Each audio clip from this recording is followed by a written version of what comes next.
얼마 뒤에 나는 다시 A심 판사 앞으로 불려갔다. 오후 2시였는데 이번에는 그의 사무실이 얇은 커튼으로 약간 걸러졌을 뿐인 빛으로 가득했다. 매우 더웠다. 그는 나를 앉힌 다음 나의 변호사는 피치 못할 사정 때문에 오지 못했다고 매우 정중하게 말해주었다. 그러나 내게는 변호사가 입회할 때까지 그의 신문에 대답하지 않고 기다릴 권리가 있다고 했다. 나는 혼자서도 대답할 수 있다고 말했다. 그가 손가락으로 책상 위에 버튼을 눌렀다. 젊은 서기가 들어와서 내 등 바로 뒤에 자리를 잡고 앉았다. 우리는 둘 다 안락 의자에 편안하게 앉았다. 신문이 시작되었다. 이 판사는 먼저 사람들이 나에 대해 말이 없고 내성적인 성격이라고 하던데 그 점에 대해서 어떻게 생각하느냐고 물었다. 별로 할 말이 없으니까요. 그래서 말을 안 하는 거죠. 나는 대답했다. 그는 첫 신문 때처럼 빙그레 웃으면서 그건 참 지당한 이유라고 말한 다음 하기야 그건 전혀 중요한 일이 아니지요. 라고 덧붙였다. 그는 말을 멈추고 나를 바라보더니 갑자기 자세를 바로 하면서 빠른 어조로 말했다. 내가 관심을 가지는 쪽은 당신입니다. 나는 그가 무슨 뜻으로 하는 말인지 잘 몰라서 아무 대답도 하지 않았다. 그는 이어서 덧붙였다. 당신의 행동에는 나로선 이해하기 힘든 점들이 있어요. 나는 당신이 그걸 이해할 수 있도록 도와줄 거라고 확신합니다. 나는 모두 지극히 단순한 일들이었다고 말했다. 그는 그날 하루의 일들을 다시 이야기해보라고 나를 재촉했다. 나는 그에게 이미 한 번 이야기한 것을 되풀이했다. 레몽, 바닷가, 해수욕, 싸움, 다시 바닷가, 작은 샘, 태양, 그리고 5발의 총격. 한마디 할 때마다 그는 그렇죠, 그렇죠 라고 말하곤 했다. 이 쓰러진 시체의 이야기가 미치자 그는 좋아요 라는 말로 진술에 동의했다. 나는 그처럼 같은 이야기를 되풀이하는 것이 지겨웠다. 나로서는 그렇게 말을 많이 해본 적은 한 번도 없었던 것 같다. 잠시 침묵이 흐른 뒤 그는 자리에서 일어나더니 나를 도와주고 싶다. 내게 흥미를 느낀다. 하나님의 도움을 얻어 나를 위해 뭔가 해줄 수 있을 것 같다고 말했다. 그러나 먼저 그는 나에게 몇 가지 더 물어보고 싶다고 했다. 그러더니 다짜고짜로 엄마를 사랑했느냐고 물었다. 나는 네, 누구나 그렇듯이요. 라고 대답했다. 그러자 그때까지 규칙적으로 타이프를 치고 있던 서기가 키를 잘못 친 것 같았다. 당황하면서 다시 앞쪽으로 돌아가지 않으면 안 되었으니 말이다. 여전히 확연한 논리적 연관성도 없이 그가 이번에 권총 5발을 연달아서 쏘았느냐고 물었다. 나는 잠시 생각해 본 뒤 처음에 한 발만 쏘고 몇 초 후에 다시 4발을 쏘았다고 분명하게 말했다. 그러자 그는 첫 발과 둘째 발 사이에 왜 기다렸습니까? 하고 물었다. 또다시 붉은 바닷가가 눈에 선해지면서 나는 태양에 지지는 듯한 열기를 이마 위에 느꼈다. 나는 그러나 이번에는 아무 대답도 하지 않았다. 침묵이 이어지는 동안 판사는 흥분하는 것 같았다. 그는 자리에 앉더니 머리털을 헝클면서 책상 위에 팔꿈치를 괸 다음 이상한 표정으로 나를 향해 약간 몸을 굽혔다.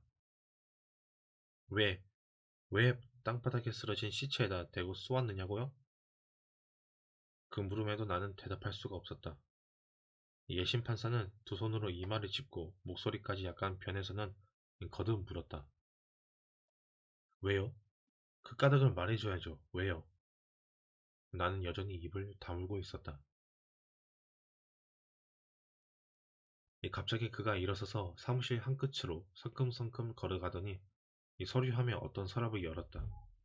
그리고 거기서 은 십자가를 꺼내더니 내 쪽으로 돌아오며 그것을 흔들어댔다. 그러고는 완전히 달라진 거의 떨리는 목소리로 외쳤다. 당신은 이분을 압니까? 네, 물론이죠. 내가 말했다.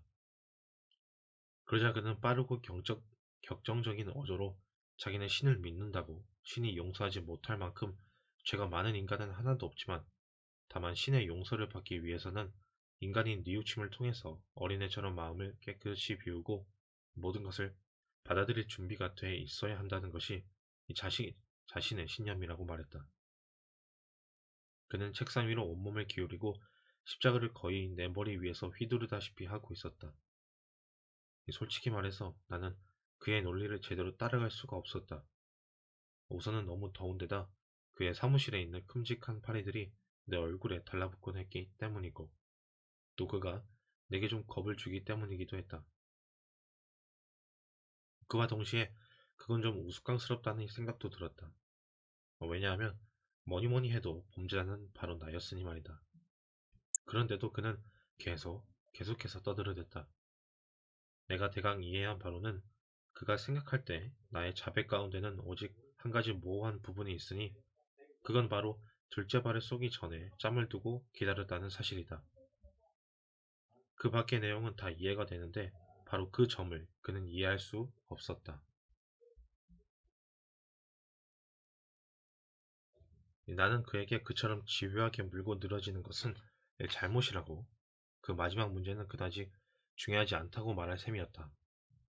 그러나 그는 나의 말을 가로막고는 벌떡 일어서서 마지막으로 한 번 더 나를 설득하려 들며 내게 신을 믿느냐고 물었다. 나는 아니라고 대답했다. 그는 분개하여 털썩 주저앉았다. 그는 그럴 수는 없다고. 인간은 모두 신을 믿는다고. 심지어 신을 외면하는 이들조차도 신을 믿는다고 말했다. 그것이야말로 그의 신념이었고 만약 그것을 조금이라도 의심해야 한다면 그의 삶은 무의미해지고 말 것이었다. 당신은 내 삶이 무의미해지기를 바라는 겁니까? 그가 외쳤다. 내 생각에 그건 나와는 아무 상관이 없는 일이었다. 나는 그에게 그렇게 말했다. 그러나 그는 벌써 책상 너머로 손을 쭉 뻗어 그리스도의 십자가상을 내 눈앞에 들이대며 미친 듯이 소리를 지르는 것이었다. 나는 기독교 신자야. 너는 이분께 네 죄를 용서해달라고 빌고 있어. 어떻게 난 그리스도께서 너를 위해 고통받으셨다는 것을 믿지 않을 수가 있지. 나는 그가 내게 반말을 하고 있다는 것을 알아차렸지만 이젠 진절머리가 났다. 더위는 점점 더 심해지고 있었다. 별로 귀 기울이고 싶지 않은 사람에게서 벗어나고 싶을 때면 늘 그러듯이 나는 그의 말을 시인하는 채 했다. 놀랍게도 그는 의기양양해서 그것 봐. 그것 보라고 너도 믿잖아. 그리고 하나님께 너를 맡기려 하잖아. 하고 말했다. 물론 나는 다시 한 번 더 아니라고 말했다. 그는 다시 안락 의자에 털썩 주저앉았다. 그는 매우 피곤해 보였다. 잠시 동안 그는 아무 말이 없었지만 그동안에도 쉬지 않고 대화를 뒤쫓아온 타자기가 이 마지막 부분을 계속해서 받아치고 있었다. 이윽고 예심판사가 약간 슬픈 표정으로 물끄러미 나를 바라보았다. 당신처럼 영혼이 메마른 사람은 한 번도 본 적이 없어요. 그가 중얼거렸다. 내 앞으로 찾아온 범죄자들은 이 고상을 보고는 하나같이 다 눈물을 흘렸어요. 나는 그건 바로 그들이 범죄자이기 때문이라고 대답하려고 했다. 그러나 나 역시 그들과 같은 입장이라는 생각이 들었다. 그것은 나로서는 도무지 익숙해지지 않는 생각이었다. 그때 신문이 끝났다는 것을 내게 알려주기라도 하려는 듯 판사가 자리에서 일어섰다. 그는 여전히 좀 피곤한 표정으로 내가 한 행동을 후회하느냐고만 물었다. 나는 잠깐 생각해 본 뒤, 진정한 후회하기보다는 차라리 좀 귀찮다 싶은 느낌이라고 대답했다. 나는 그가 나를 이해하지 못하고 있다는 생각을 인상을 받았다. 그러나 그날의 일은 그 정도에서 그쳤다. 그 뒤 나는 자주 예심 판사를 다시 만났다. 단 매번 내 변호사가 내 옆에 동석했다. 예심 판사는 내가 이전에 한 진술 중 몇몇 부분을 좀 더 분명하게 밝히도록 요구하는 정도에 그쳤다. 그렇지 않으면 내 변호사와 기소 사유에 관한 의견을 주고받았다. 그러나 그럴 때면 그들은 사실상 나에게는 전혀 신경을 쓰지 않았다. 어쨌든 차츰차츰 신문의 어조가 달라졌다. 판사는 더 이상 나에게 관심이 없는 것 같았다. 말하자면 내 사건은 아예 매듭을 지어버리기라도 한 것 같았다. 그는 다시는 나에게 신에 대해 이야기하지 않았고 나는 첫날처럼 흥분한 그를 다시는 보지 못했다. 그 결과 우리의 대화는 더 화기애애해졌다. 몇 가지 질문. 내 변호사와의 약간의 대화가 있고 신문은 끝나곤 했다. 나의 사건은 판사의 표현처럼 순조롭게 진행되었다. 이따금 대화가 일반적인 내용에 이를 때면 판사가 나를 대화에 끼워주기도 했다. 나는 그제야 숨을 돌릴 수 있었다. 그런 때에는 아무도 나에게 고약하게 굴지 않았다. 이 모든 것이 너무나도 자연스럽고 순조롭고 소박하게 진행되었어. 나는 가족적인 분위기라는 어처구니 없는 인상을 받기까지 했다. 이리하여 열한, 이리하여 열한 달 동안이나 계속된 그 예심을 치르고 나서 나는 판사가 자기 사무실 문까지 나를 따라 나와서 내 어깨를 두드리며 오늘은 끝났습니다. 반기독자 양반 하고 다정스럽게 말해주던 그 흔하지 않은 순간들 외에는 아무것도 즐거울 게 없었다는 사실에 거의 놀랐을 정도였다고 말할 수 있다.